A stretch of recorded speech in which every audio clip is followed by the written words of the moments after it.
Future perfect में क्या होता है, आज हम फ्यूचर परफेक्ट के बारे में पढ़ेंगे।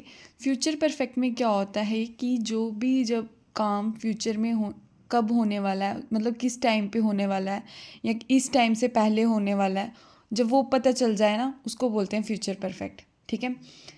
इसमें क्या आता है, सब्जेक्ट आता है will, shell plus have plus verb की थर्ड फॉर्म। अब विल कहाँ यूज़ विल 99% केसेस में यूज़ होता है।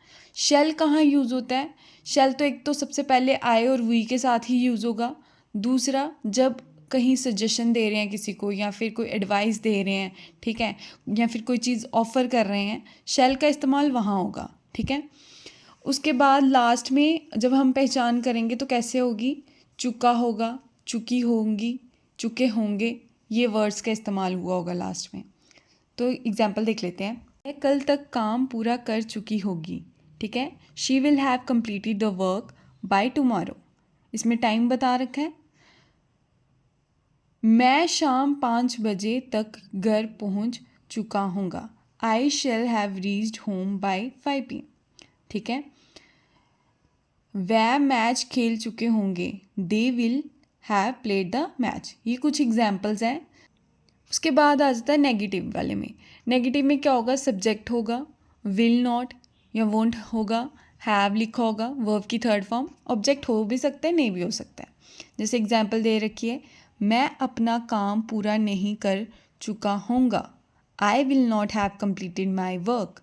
वह परीक्षा पास नहीं कर चुके होंगे। They will not have pass the examination. Rakesh घर नहीं जा चुका होगा। Rakesh will not have gone to home. देखा लास्ट में क्या है, चुका होगा, चुके होंगे। ठीक है।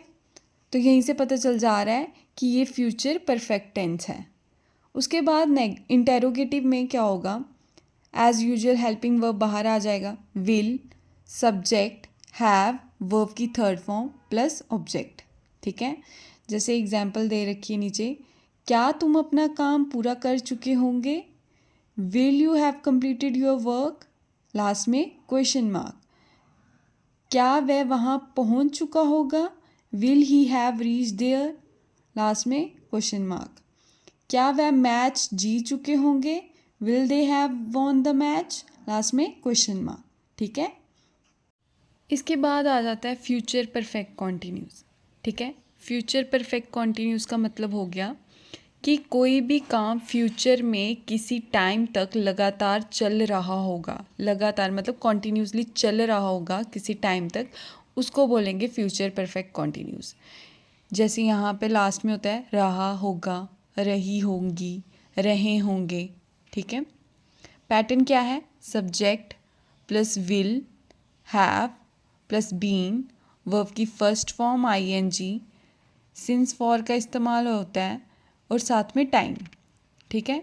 एग्जाम्पल में देखो, वह सुबह से पढ़ता जा रहा होगा। He will have been studying since morning. ठीक है। मैं 2020 से यहाँ काम करता रहा हूँगा। ठीक है।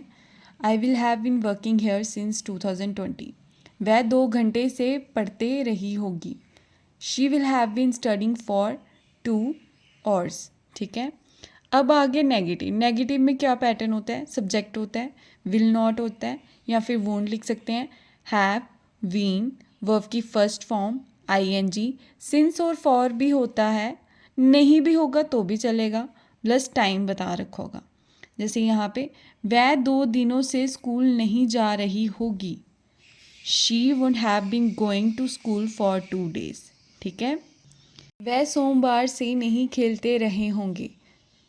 कहने का मतलब है कि वो मंडे से नहीं खेल रहे होंगे।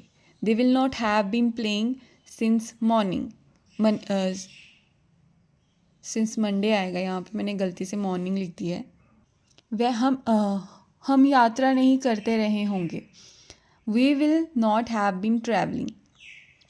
उसके बाद आ जाता है इंटेरोगेटिव। इंटेरोगेटिव में क्या आएगा, एज़ यूजुअल हम हेल्पिंग वर्ब को पहले लिखेंगे, will plus subject have been, verb की फर्स्ट फॉर्म प्लस टाइम और लास्ट में क्वेश्चन मार्क। क्योंकि इंटेरोगेटिव है तो क्वेश्चन मार्क तो आएगा ही आएगा। क्या वह सुबह से काम कर रहा होगा। Will he have been working since morning, क्या वह 2 घंटे से पढ़ती रही होगी। Will she have been studying for 2 hours, क्या तुम मेरा इंतज़ार करते रहे होंगे। Will you have been waiting for me, last में क्वेश्चन मार्क। ठीक है, अगर किसी भी चीज़ में आपको डाउट है आप कमेंट सेक्शन में बता सकते हो।